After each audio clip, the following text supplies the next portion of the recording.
Bonjour, j'ai une bonne nouvelle à vous annoncer. Métamorphose lance enfin sa newsletter. Si vous avez envie de suivre les actualités du podcast, de participer à nos conférences, de découvrir les ateliers en avant-première, inscrivez-vous gratuitement à la newsletter. Je vous l'envoie un mercredi sur 2. Il suffit pour s'abonner d'aller sur notre site internet www.metamorphosepodcast.com, de scroller jusqu'en bas de la page d'accueil. Vous avez un petit encart pour vous inscrire très facilement. Alors qu'est-ce que vous allez retrouver dans cette newsletter ? Eh bien, j'y partage mes réflexions du moment. Je tire quelques cartes de mes oracles. Je vous envoie des sélections de podcasts thématiques. Bref, tout pour vous mettre sur le chemin de la métamorphose. J'espère vraiment que cette newsletter vous plaira. En tout cas, elle a été écrite avec le cœur. Je vous remercie toujours infiniment de votre fidélité et vous souhaite par avance une très bonne lecture.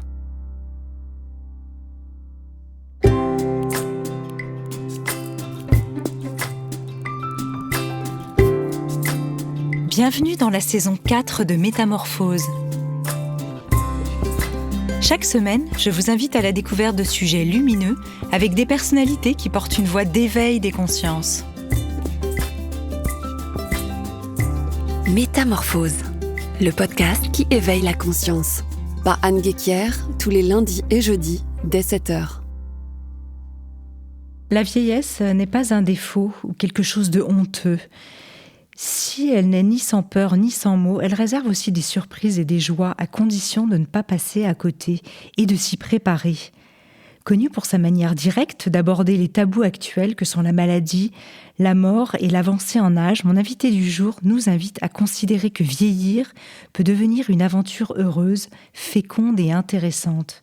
Psychologue clinicienne, auteure, animatrice de conférences et séminaires de formation à l'accompagnement de fin de vie, officier de la Légion d'honneur, elle nous donne des clés éprouvées et efficaces pour y parvenir dans son dernier livre, L'aventure de vieillir aux éditions Robert Laffont, et nous incite à ne pas attendre le grand âge pour se préparer à bien vieillir. Je suis ravie d'accueillir dans Métamorphose Marie de Henzel. Bonjour. Bonjour Anne. Alors comment est considéré, on va commencer par ça, le fait de vieillir aujourd'hui ? Est-ce que les choses sont en train de bouger ? Est-ce qu'on peut faire un peu le point sur déjà un peu l'état de l'art ? Oui, alors je crois que depuis longtemps, d'ailleurs, depuis des dizaines d'années, progressivement, on a une image de plus en plus catastrophique de la vieillesse.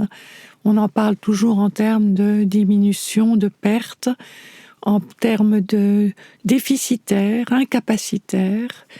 Et les gens ont peur de vieillir, Dans toute la société, toutes les sociétés occidentales, on a peur de vieillir parce que c'est associé à la perte d'autonomie. Donc, les choses bougent, effectivement. Les choses bougent, et je pense depuis le confinement. Parce que je pense que le confinement a changé a obligé les gens à réfléchir. Il y a des choses que l'on dénonce aujourd'hui, l'agisme. Vous savez ce qu'on entend par agisme, c'est-à-dire l'exclusion des vieux.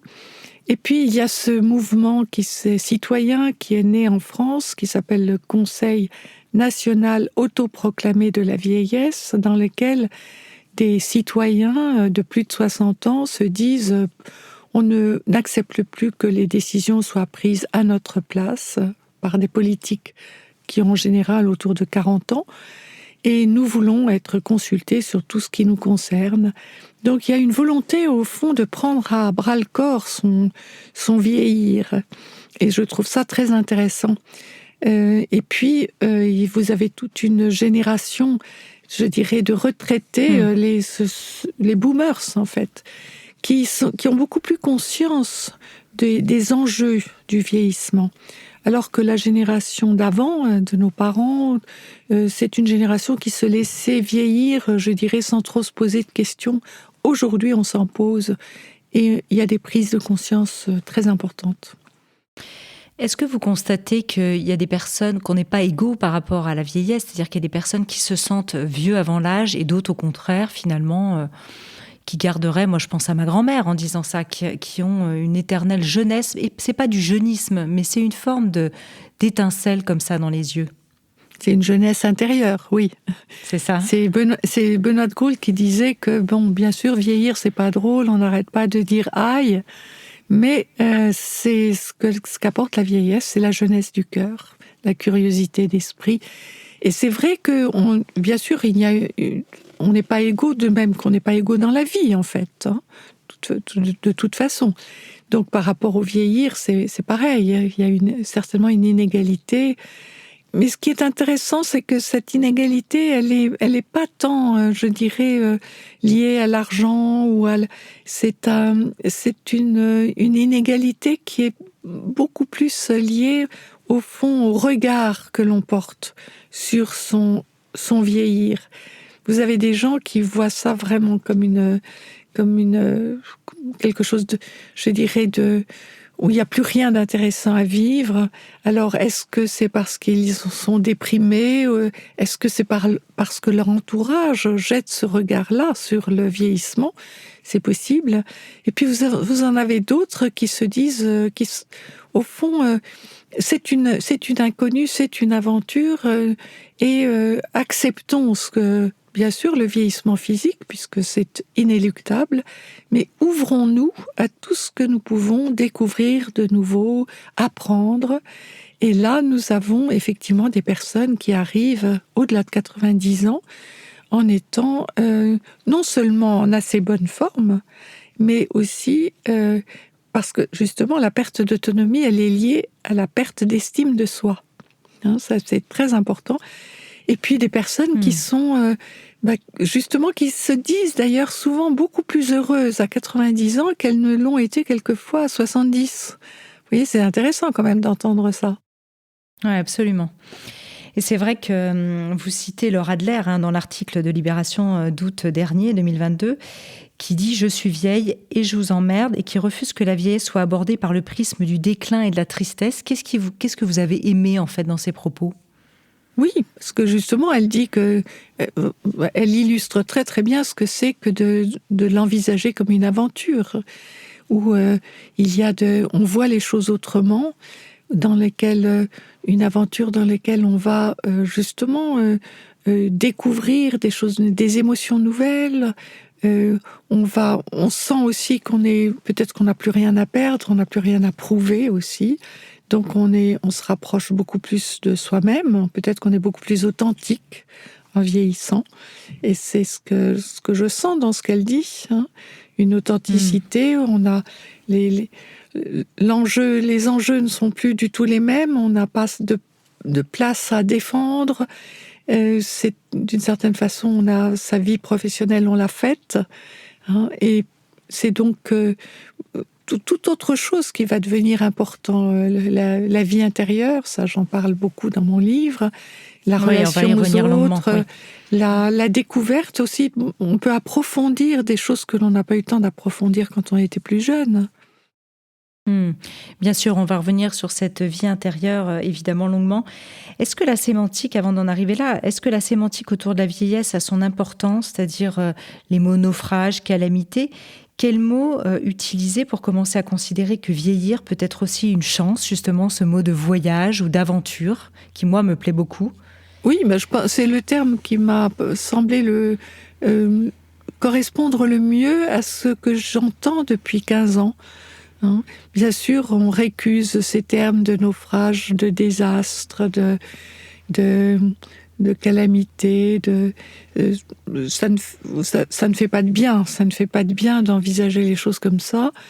Et puis, ce que j'aime bien dans le mot aventure, c'est que on ne va pas se raconter d'histoire, on ne va pas dire que la vieillesse, elle est heureuse pour tout le monde, c'est pas un lit de roses, enfin, il y a des difficultés, bien sûr, mais comme dans tous les voyages, comme dans toutes les aventures, on part, on sait bien que des choses agréables et désagréables vont arriver, qu'on va avoir des surprises, des découvertes, c'est un ensemble.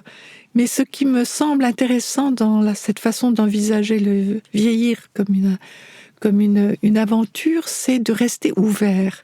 Et je crois que la clé vraiment du bien vieillir, c'est de rester ouvert au nouveau. C'est ça. Au lieu de rester accroché peut-être à ce rester jeune, qui vous dites, n'est pas simplement un impératif réaliste, c'est un impératif finalement imbécile, ou je crois que c'est peut-être Barbara Polla qui le dit. Imbécile, oui.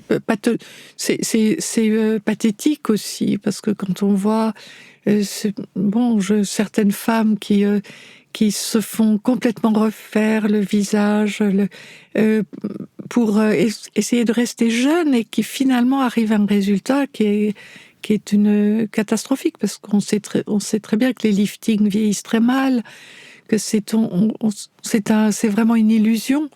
Et là, il y a quelque chose de pathétique dans le fait de rester accroché à sa jeunesse. Je crois que peut-être que ça tient pendant un temps, sûrement, ça tient pendant un temps, et puis il arrive un accident, une maladie, et hop, on est précipité dans la vieillesse, et comme on ne s'est pas préparé, eh bien là, ça devient vraiment une épreuve, une épreuve très difficile à surmonter. Alors c'est vrai que à travers les mots dépendance, impuissance et inutilité, quels sont les stéréotypes qu'on pourrait déconstruire, qui sont liés à la peur de vieillir? Pour rappeler des chiffres que vous citez, 37% des Français ressentent de l'inquiétude à l'idée d'avancer en âge, 33% de la résignation et un quart seulement se disent sereins face à cet enjeu. Oui, mais ça montre bien d'ailleurs à quel point on est influencé par, par ce regard sociétal. C'est vrai que un quart seulement est serein. Moi, j'ai écrit ce livre en espérant peut-être qu'il y ait, peut-être qu'au lieu d'un quart, il y en ait au moins la moitié qui envisage son vieillir sereinement.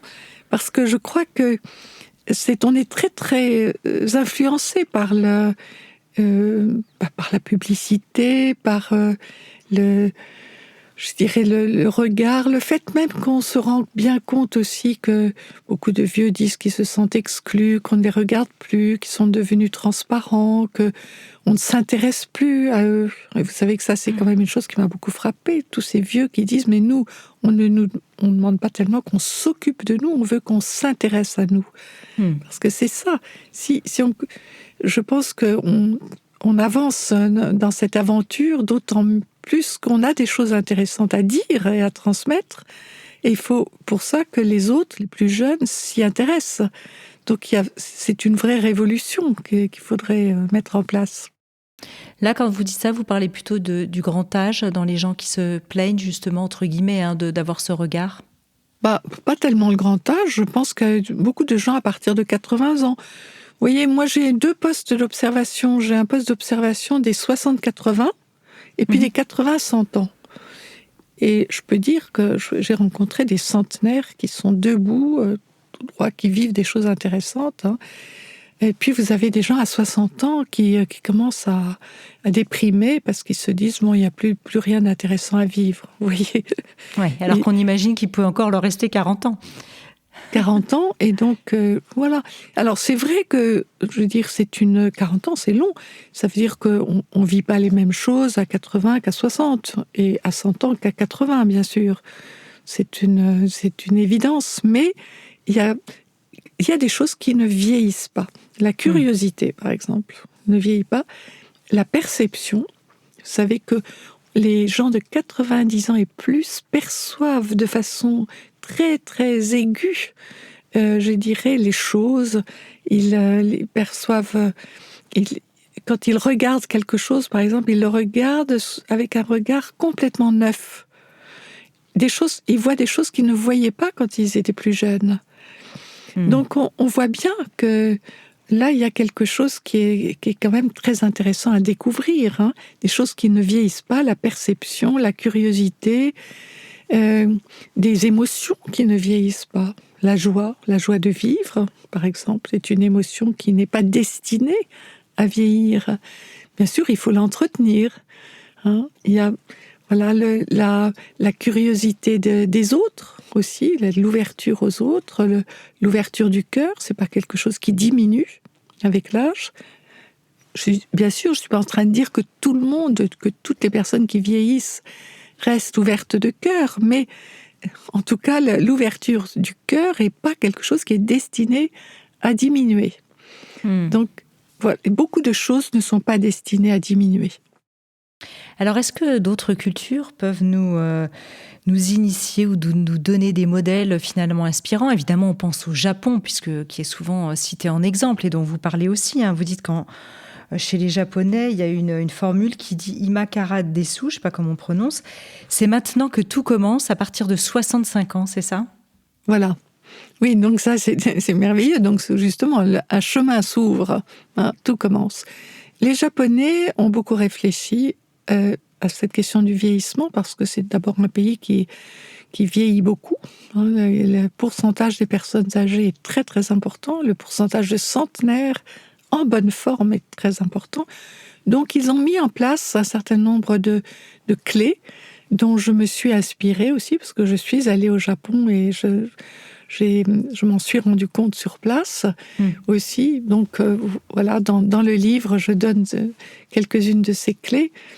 Et il y en a une qui me paraît très intéressante, c'est de trouver ce que les Japonais appellent son ikigai. Oui. L'ikigai, et ça, je travaille avec ça dans mes séminaires, c'est de trouver ce qui vous donne la joie de vivre. Et son ikigai, il faut l'entretenir jusqu'au bout de la vie. C'est-à-dire qu'à 96, 97 ans, on peut donner de l'énergie à son ikigai. Et l'ikigai, par exemple, je veux dire, une personne de 96 ans, elle peut dire que c'est la relation humaine. Peut-être son ikigai. On peut aimer la relation humaine, être assez doué pour ça, parce que il faut aimer quelque chose, être doué pour avoir pu dans le passé être rémunéré pour ça. On peut il y a des professions qui sont fondées sur la relation humaine, et puis se demander si ça apporte quelque chose à l'humanité. Vous voyez, ce sont les 4 caractéristiques de l'ikigai. Une personne de 96 ans qui vous dit « Moi, c'est la relation humaine qui me donne la joie de vivre », eh bien, il faut que quotidiennement, elle donne de l'énergie à ça pour pouvoir rester vivante et joyeuse jusqu'au bout. C'est vrai qu'il y a aussi d'autres cultures où les personnes plus âgées sont considérées vraiment comme des sages, hein, avec cette aura de sagesse. Oui, alors beaucoup de cultures, effectivement. L'Afrique, vous savez qu'on dit qu'en Afrique, quand un vieux meurt, c'est une bibliothèque qui brûle. Bon, on voit bien quel est le regard, justement, sur le vieux qui sait beaucoup de choses, hein, qui a beaucoup de choses à transmettre. Alors oui, l'Afrique, le Maghreb, mais des pays aussi comme le Japon, l'Inde, la Chine. C'est l'Occident qui a perdu ce regard-là sur les personnes âgées. Ce que j'ai trouvé aussi intéressant dans votre livre, c'est qu'il y a vraiment ce double mouvement, hein, que vous avez observé à travers tous ces groupes aussi que vous accompagnez de personnes vieillissantes et tout votre travail. C'est ce double mouvement de l'acceptation de la dégradation du corps, tout en prenant conscience de ce qui croît. Donc au moment où il y a quelque chose qui décroît, qui décline, il y a quelque chose qui croît. Et c'est un mouvement qui est très beau en réalité. Alors, c'est ce que j'appelle le paradoxe, oui, du vieillir. Je cite d'ailleurs plusieurs auteurs qui en parlent, comme Victor Hugo, qui dit « Mon corps décline, ma pensée croît. Dans ma vieillesse, il y a une éclosion ».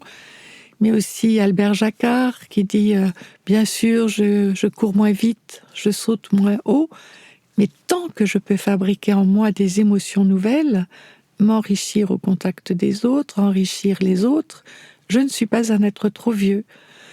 Alors, je suis vieux au sens africain du mot, quelqu'un vers qui on va comme vers une source. » Alors voilà 2 auteurs qui ont parlé de ce paradoxe. Et c'est vrai que il y a une acceptation du déclin du corps qu'on peut ralentir, bien sûr, avec les progrès de la médecine et de la science, mais qui, malgré tout, est inéluctable. Tandis que l'ouverture, la pensée, la croissance de la pensée n'est pas quelque chose qui est destiné à diminuer, même si, c'est vrai, il y a certaines pathologies, des maladies cognitives qui font qu'on ne peut plus continuer à apprendre, mais ce n'est pas du tout une fatalité. Et les chiffres, d'ailleurs, des gériatres montrent que ça touche un petit pourcentage des personnes de plus de 90 ans, mais absolument pas la totalité. Donc on peut espérer que sa pensée continue à croître jusqu'au bout, on continue à apprendre. Et puis les émotions nouvelles, je trouve ça magnifique, cette expression d'Albert Jacquard, parce que c'est ça l'éclosion aussi dont parle Victor Hugo.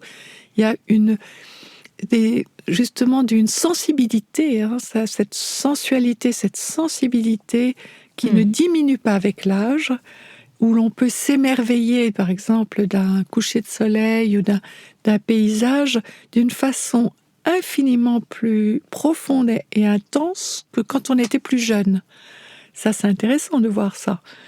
Cette faculté de jouir d'un paysage ou d'avoir des émotions esthétiques devant un tableau aussi, à la suite d'une lecture. Moi, je vois ces personnes qui ferment un livre et qui viennent de lire quelque chose qui les a profondément touchés, et qui ferment les yeux, qui en jouissent vraiment, jouissent de ce qu'ils viennent de lire.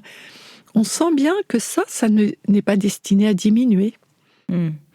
Est-ce que c'est constitué de toutes nos émotions, de notre vivant, et qui effectivement sont à un moment exacerbées, ou est-ce que c'est aussi cette conscience d'une fin qui approche peut-être maintenant de manière plus rapide, et cette conscience aiguë donne ce regard d'émerveillement et de sensibilité sur le vivant? Je pense qu'il y a les deux. Je pense qu'évidemment, on est porteur de tout son passé, mais c'est vrai que l'approche de la mort, et à laquelle pensent les personnes âgées, il ne faut pas penser qu'elles n'y pensent pas. C'est présent. On a vu ça beaucoup au moment du confinement, à quel point les personnes ont réalisé qu'elles pouvaient mourir d'un moment à l'autre, et que c'est dans ces moments-là qu'on sent vraiment l'urgence d'aller à l'essentiel. Effectivement, de vivre le présent intensément, parce que les philosophes nous le disent aussi, quand Spinoza nous dit « nous expérimentons que nous sommes éternels », cette phrase de Spinoza, qui n'est pas du tout un croyant, dit que quand nous vivons le présent intensément, eh bien, nous faisons une expérience d'éternité. Il ne parle pas d'immortalité, d'éternité. Et ça, c'est quelque chose que vivent... je l'ai vraiment entendu des personnes très âgées, mais c'est quelque chose que l'on peut déjà pratiquer, être attentif à ça, mais déjà assez tôt. C'est-à-dire que si à 60 ans, on se dit, au fond, vivons le présent, parce que c'est ça qui nous appartient. C'est vrai que dans une aventure, d'ailleurs, on ne sait pas trop ce qui va se passer le lendemain. On est dans l'incertitude, dans une aventure. Mais vivons pleinement le présent. C'est ce qui nous appartient. Vous parlez aussi dans les clés du bien vieillir d'accepter d'être peut-être moins dans le faire et davantage dans l'être. Et effectivement, cet équilibre paraît important. Et en même temps, c'est aussi en restant actif, d'avoir des projets, etc., qu'on reste aussi debout et pleinement vivant. Alors, comment trouver ce bon équilibre ? Oui, c'est là aussi, c'est un paradoxe. C'est vrai que c'est très important d'avoir des projets, même si le projet se limite à une journée. Qu'est-ce que je vais faire aujourd'hui, ou le projet n'est pas forcément un projet à long terme, mais il faut se projeter, effectivement. C'est ce qui donne l'énergie de vivre aussi. Et en même temps, on peut très bien vivre le présent intensément dans ce projet. Vivre le présent, ça ne veut pas du tout dire qu'il faut s'asseoir sur un fauteuil et ne plus rien faire. Bien sûr que non, mais c'est être présent dans ce que l'on va faire, dans ce que l'on fait, je dirais, d'une heure à l'autre, être vraiment là. C'est tout à fait compatible, en fait. Oui. Vous parlez aussi d'accepter une révolution narcissique. Et ça, je trouve ça intéressant parce que c'est vraiment une succession aussi peut-être de petits deuils ou d'acceptation ou d'accueil. Je ne sais pas comment on pourrait les appeler. Et c'est quoi cette révolution narcissique ? Alors, j'ai effectivement baptisé cela, cette révolution narcissique, elle c'est justement l'acceptation de ce paradoxe du vieillir. Le corps décline, bien sûr. Je veux dire, le visage vieillit, le corps vieillit. C'est inéluctable. Donc cette acceptation. Mais ce qu'on va découvrir, c'est que justement, il y a si la corporéité, c'est-à-dire le corps que l'on voit, que je vois dans la glace, et qui fait que quand on est jeune, on regarde son visage dans la glace, on regarde son corps, est-ce qu'on est assez mince, est-ce que on est dans cette image de son corps. Et en vieillissant, ça devient moins important parce que effectivement, comme le disait Woody Allen, quand je me regarde dans la glace, c'est désespérant. Quand je regarde à l'intérieur de moi, à l'intérieur, je suis jeune. La corporalité, c'est comment je me sens à l'intérieur de mon corps. Je peux avoir un corps qui a beaucoup vieilli, mais je peux me sentir jeune à l'intérieur de ce corps. Et quand on se sent jeune à l'intérieur, il y a quelque chose qui est très troublant. C'est qu'on se rend compte que le regard et le sourire sont deux choses qui ne vieillissent pas. Les yeux vieillissent, la bouche vieillit, parce que c'est la corporéité, mais le regard qui vient de l'intérieur ne vieillit pas, et le sourire non plus. Et c'est ce qui fait qu'on est souvent très ému par la beauté, par exemple, d'une centenaire, dont on capte le regard très profond, le sourire plein de bonté et de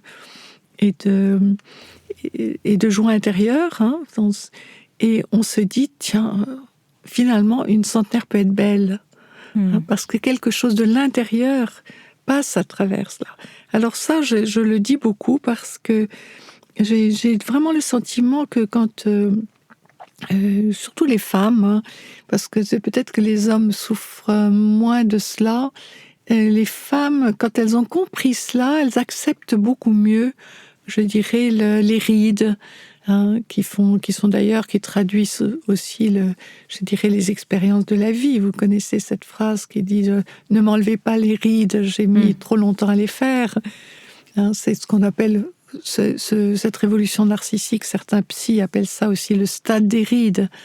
Donc il y a une acceptation, effectivement, du vieillissement du corps, mais qu'on accepte d'autant mieux qu'on a compris que si on s'intéresse qu'on développe son intériorité, que l'on est heureux à l'intérieur de soi, ça va passer, ça va rayonner. C'est pour ça que vous avez des vieillards rayonnants, lumineux. Regardez, on en connaît tous. Et ils font passer quelque chose de l'intérieur vers l'extérieur. Moi, j'ai eu cette chance d'interviewer dans ce podcast Annick de Souzenel, qui a eu 100 ans il y a une dizaine de jours. Et c'était il y a 1 an et demi. Et effectivement, quel rayonnement, quelle ferveur, quelle joie. Et puis avec toute cette mémoire colossale. Donc c'était très impressionnant quand même, effectivement. C'est Annick de Souzenel, d'ailleurs, qui m'avait fait découvrir il y a quelques années qu'en hébreu, le mot « joie » et le mot « personne très âgée », c'est le même. Comme si l'hébreu avait mis en relation le grand âge et la joie. C'est intéressant quand même, cette réflexion. Et qui est aussi la caractéristique des petits, la joie. Oui, bien sûr. Quel parallèle on pourrait faire d'ailleurs entre les deux ? Est-ce qu'on retrouve une forme d'état, un peu de béatitude comme ça de l'enfant ? Oui, alors bien sûr, c'est pour ça qu'on dit que souvent,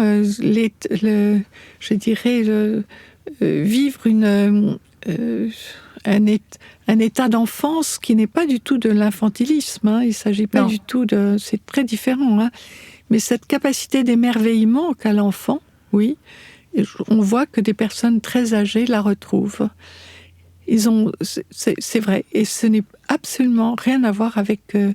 c'est pour ça que les psys, nous faisons une différence entre ce qu'on appelle l'infance. Infance, c'est ça, c'est l'état d'enfance intérieure, et puis l'infantile, qui est très différent, qui est une absence de maturité. Voilà. Et qui peut arriver aussi avec la sénilité, etc., qui est autre chose. Oui.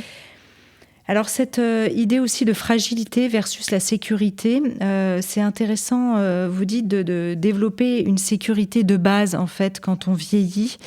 C'est pas donné à tout le monde, mais de développer vraiment cette sécurité intérieure. Alors ça me paraît une clé très importante parce qu'effectivement, en vieillissant, on devient plus fragile, plus vulnérable. Et c'est un apprentissage de cette sécurité de base. On n'est pas tous égaux. Il y a des gens qui l'ont plus que d'autres, mais ça peut se renforcer. Et je donne effectivement des exercices dans mes séminaires. Il y a un exercice que j'appelle le lieu sûr, et où il s'agit d'évoquer un moment dans la vie dans lequel on s'est senti en parfaite sécurité, parfaitement bien, et tout le monde peut se souvenir de ça. Ça peut appartenir au passé, ça peut appartenir au présent, ça peut être lié à une personne, à une maison, à un lieu, un souvenir dans lequel on s'est senti parfaitement bien. Et de se transporter en pensée dans ce souvenir fait que l'on ressent tout ce que l'on a éprouvé à ce moment-là, revient, parce que la peau a une mémoire. Et toutes les émotions que nous avons eues, toutes les sensations que nous avons, tout est inscrit dans notre peau. Donc quand on convoque justement un souvenir comme ça de parfaite sécurité, on ressent immédiatement à l'intérieur de soi l'émotion qui est liée à ce souvenir, même si c'est un souvenir qui appartient à l'enfance. Donc ça, c'est un exercice intéressant pour retrouver sa sécurité de base. Ce serait important justement de développer de plus en plus cet accès à des thérapies de groupe ou de soins ou d'accompagnement, que ce soit à travers, ça peut être aussi de l'hypnose ou de la sophrologie, de la méditation. Vous parlez aussi de la méditation dans votre livre, pour justement acquérir cette sérénité qui a peut-être fait défaut à certaines personnes dans leur vie, qui n'ont peut-être jamais eu même accès à ce type de thérapie. Alors, elles peuvent le découvrir, absolument. Et par exemple, dans mes séminaires aussi, je fais une initiation à la méditation de la pleine conscience, de la pleine présence, qui est une méditation que tout le monde peut faire, qui ne nécessite pas d'avoir un recours à une croyance religieuse. Tout le monde peut le faire. Et je me rends compte qu'il y a beaucoup de personnes qui n'ont jamais médité dans leur vie et qui découvrent avec plaisir ce que ça leur apporte, ces 10 minutes dans lesquelles on s'assoit, on est à l'écoute de son souffle, on ne fait rien pendant 10 minutes, on est juste présent, et le bien que ça leur fait. Alors bien sûr, ce sont des pratiques que l'on peut découvrir et qu'il faut aussi pratiquer, parce que c'est vrai que la régularité est importante aussi dans ce style de pratique. Et puis, il y en a d'autres aussi. Il y a beaucoup de personnes qui, quand nous faisons un échange sur ce qui fait du bien au corps ou à l'esprit, c'est très intéressant de voir tout ce que les gens font. Du yoga, de l'hypnose. Enfin, beaucoup de gens cherchent effectivement des pratiques qui vont les aider justement à être bien à l'intérieur d'eux-mêmes. Vous, dans quel cadre vous animez justement ces séminaires dont vous parliez à l'instant pour des personnes qui nous écoutent, qui pourraient être intéressées ?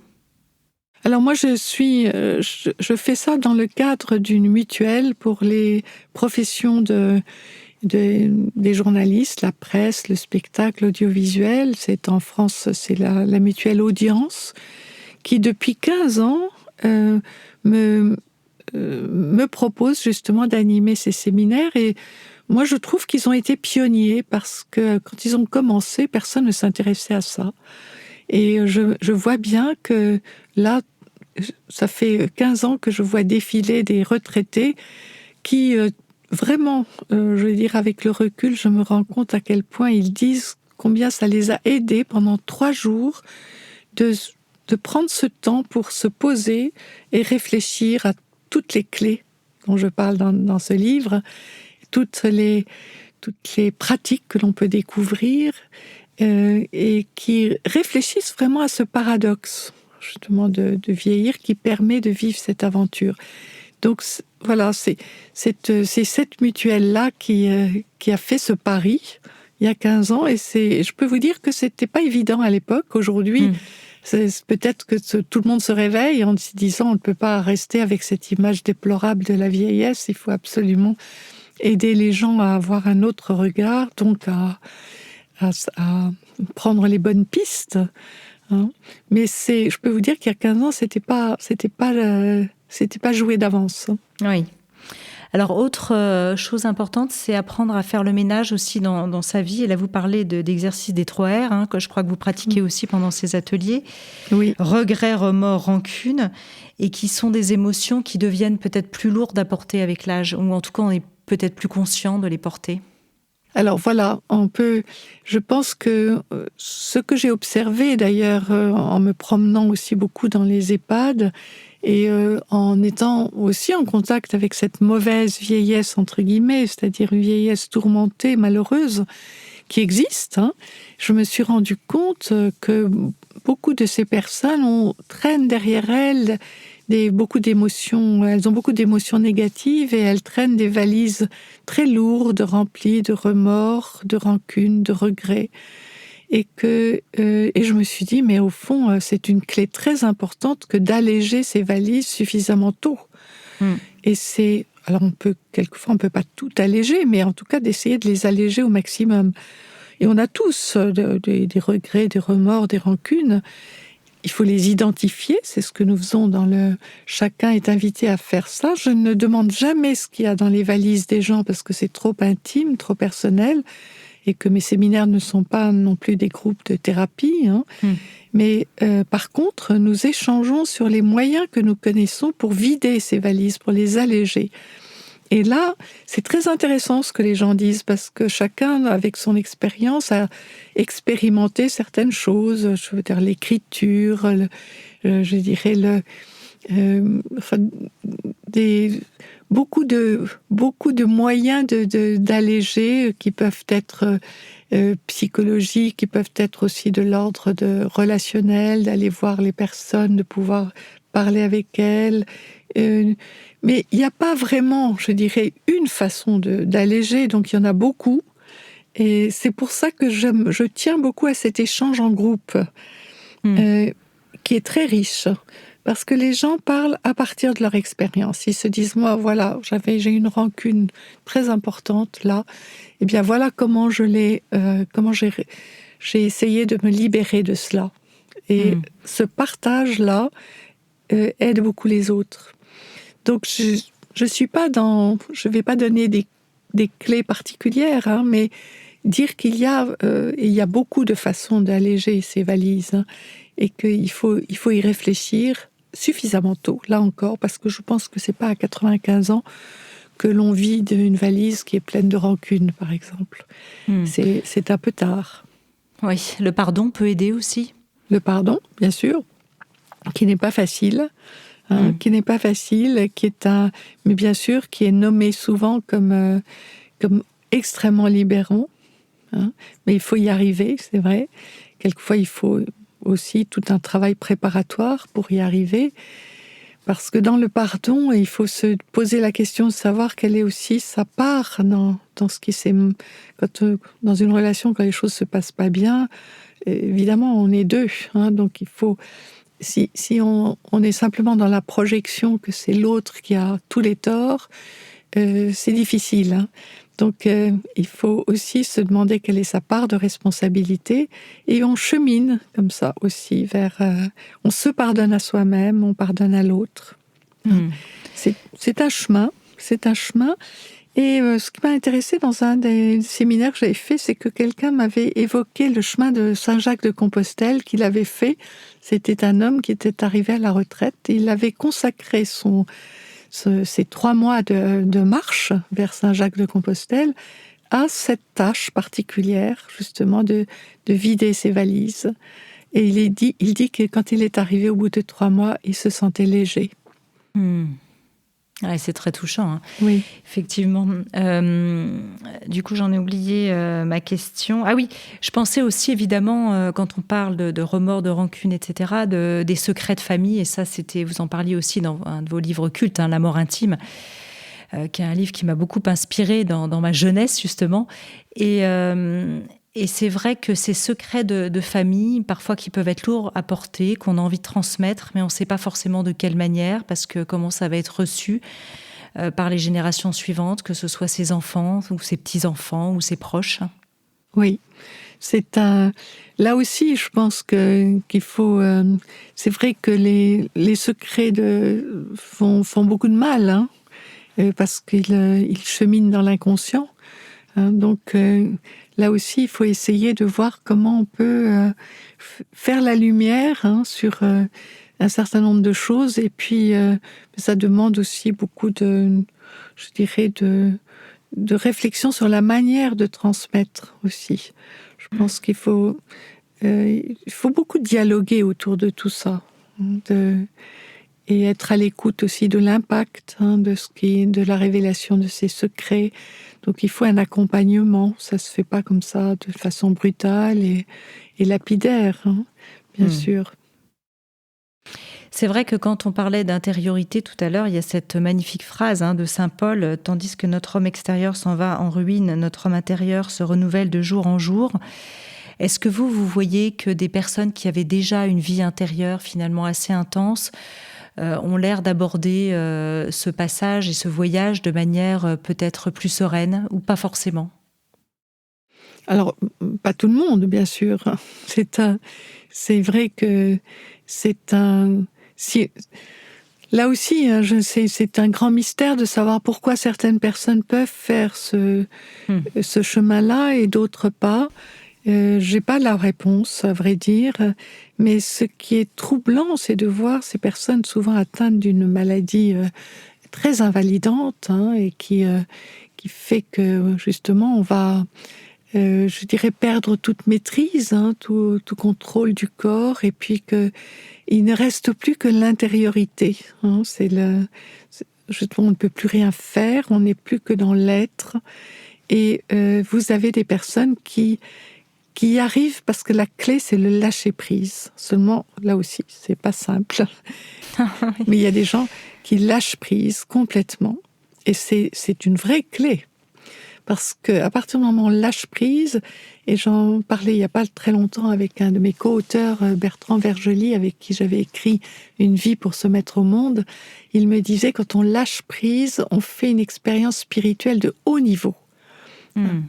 Et peut-être même quelque chose que les mystiques ont toujours cherché, mais qu'ils ont du mal à trouver parce qu'eux-mêmes sont aussi dans une certaine maîtrise, hein. Et quelquefois, la maladie du corps fait qu'on ne peut plus rien maîtriser. Je pense à la maladie de Charcot, par exemple, maladie où on se paralyse progressivement. Et là, vous avez des personnes qui refusent cette maladie, qui vivent donc un enfer, et puis vous en avez d'autres qui lâchent prise totalement. Elles disent oui, elles s'abandonnent aux mains des autres avec confiance.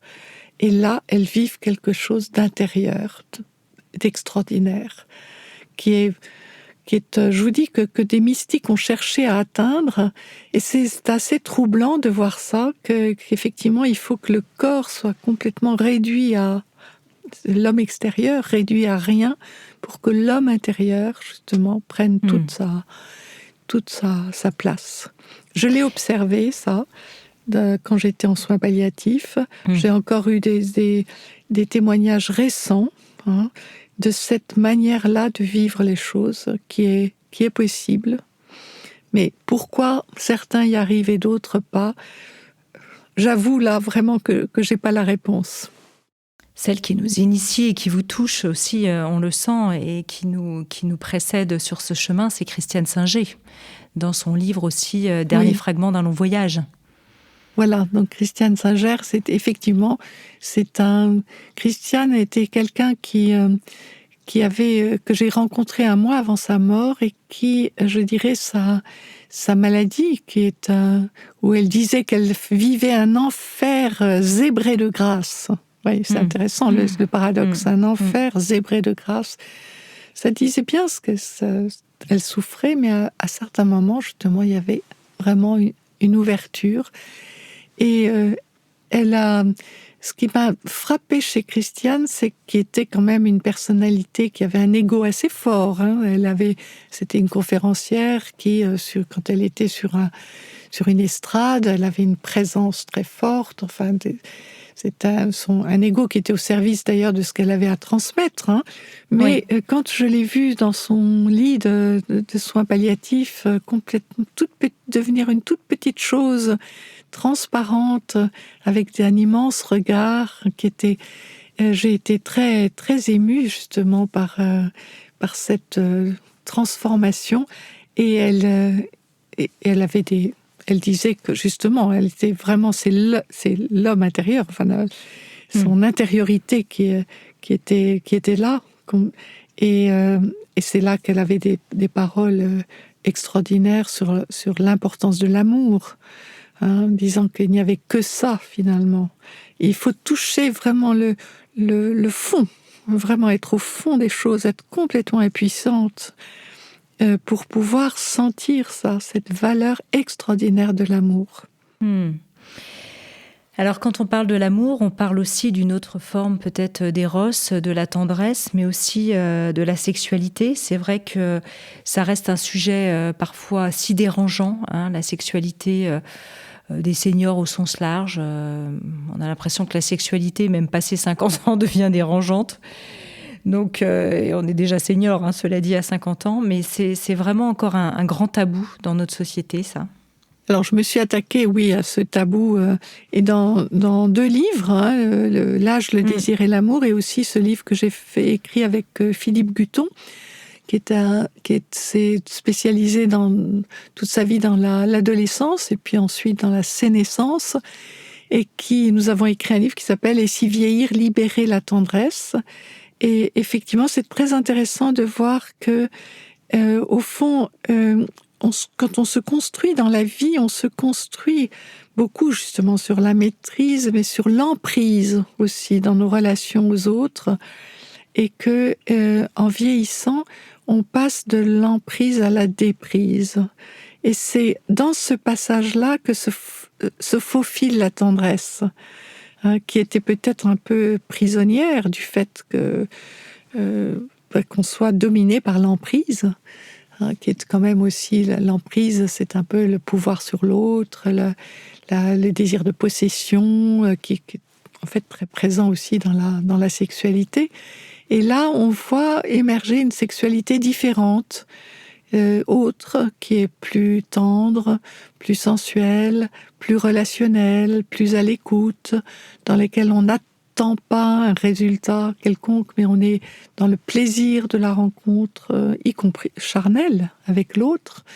On est dans c'est autre chose.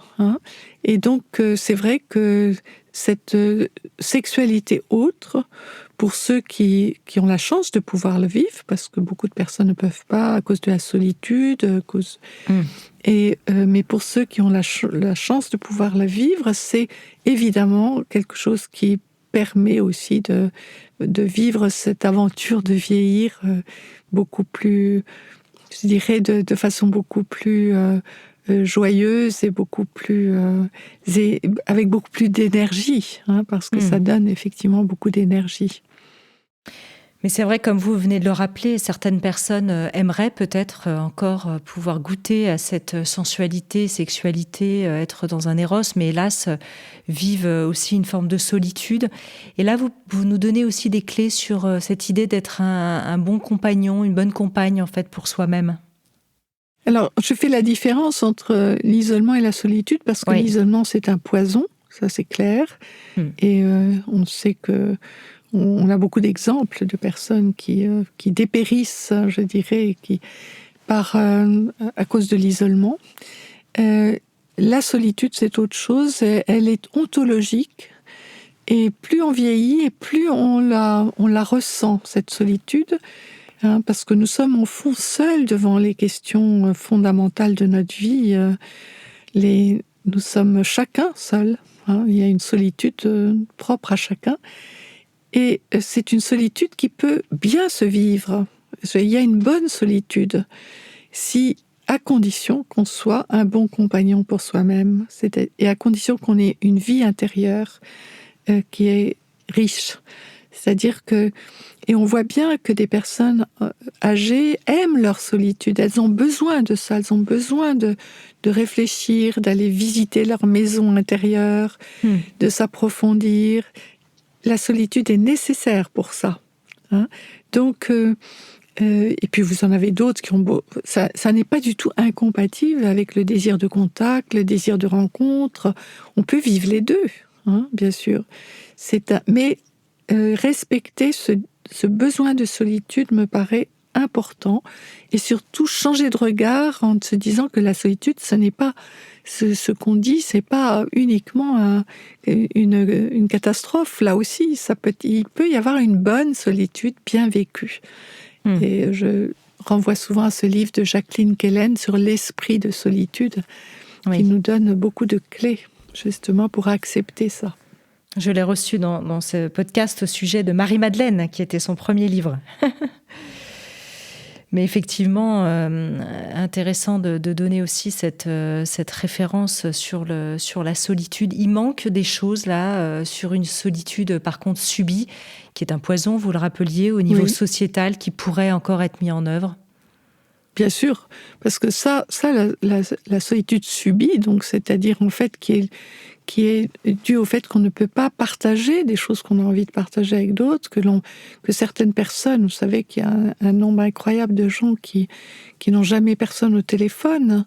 Les petits frères des pauvres ont fait une enquête là-dessus qui est assez terrible, qui ne reçoivent jamais de visite.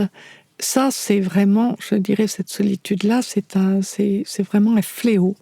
Parce que quand on est dans cette solitude, dans cet isolement-là, évidemment, on a beaucoup plus de risques de perdre son autonomie.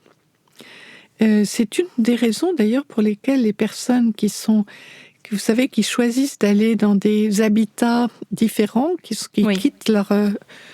quittent leur domicile pour aller soit dans une résidence-service, soit dans un béguinage solidaire, sont des personnes qui savent très bien qu'elles ont besoin à la fois de pouvoir être seules chez elles, vivre seules, et en même temps vivre ensemble.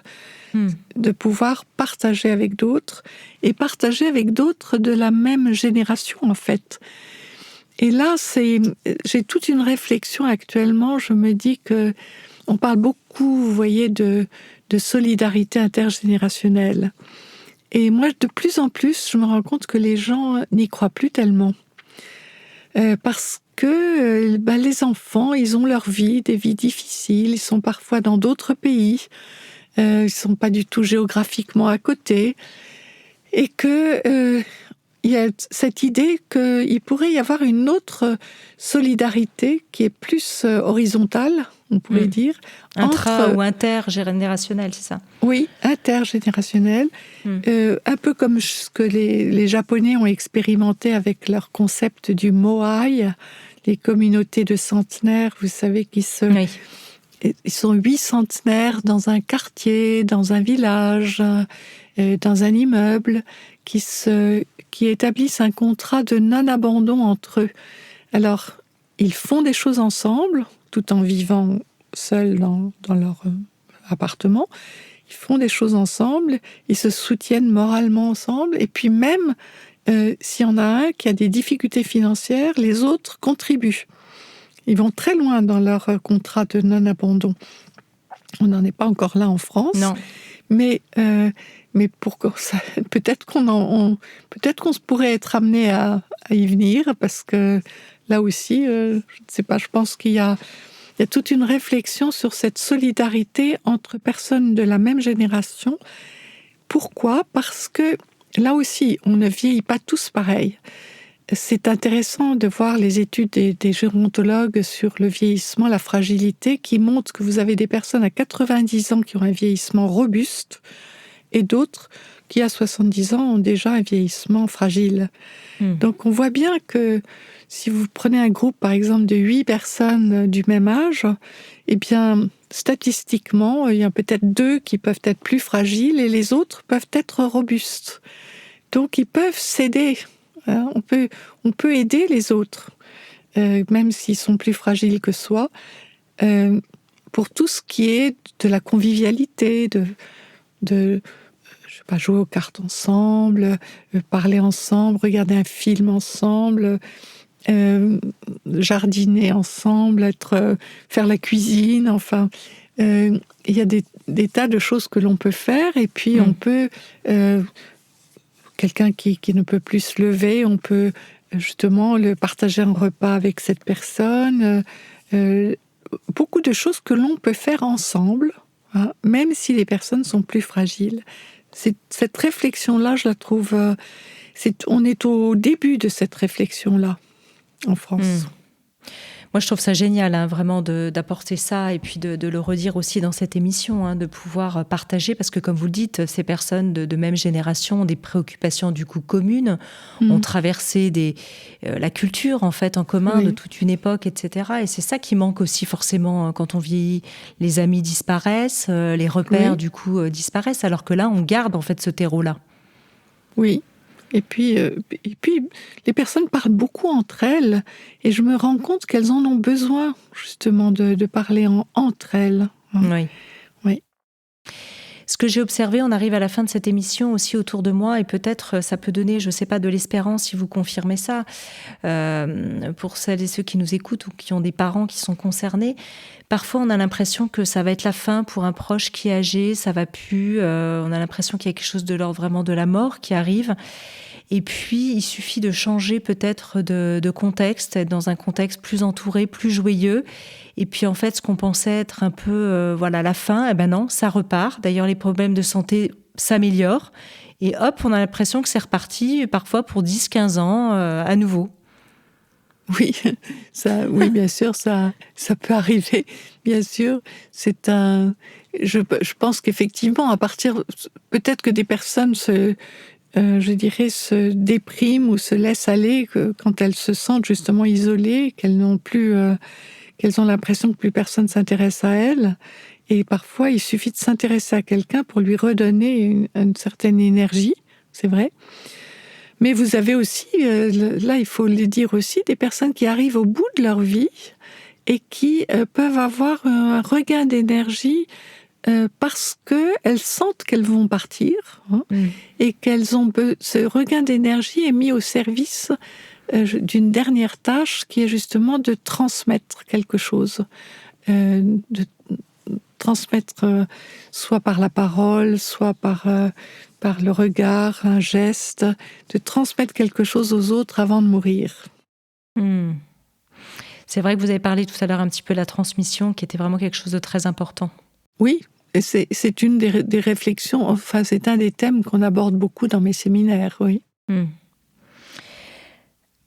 Pour vous donner le mot de la fin, peut-être avec un mot d'espoir aussi, pour celles et ceux qui nous écoutent, vous dites que vous êtes reconnaissante d'être d'abord encore en vie, vous dites à mon âge, d'avoir cette chance d'être en bonne santé, et que vous comptez bien essayer de faire de votre vieillir une expérience heureuse, féconde et intéressante, et accompagner vos contemporains dans cette voie. C'est vraiment ce qui vous tient à cœur.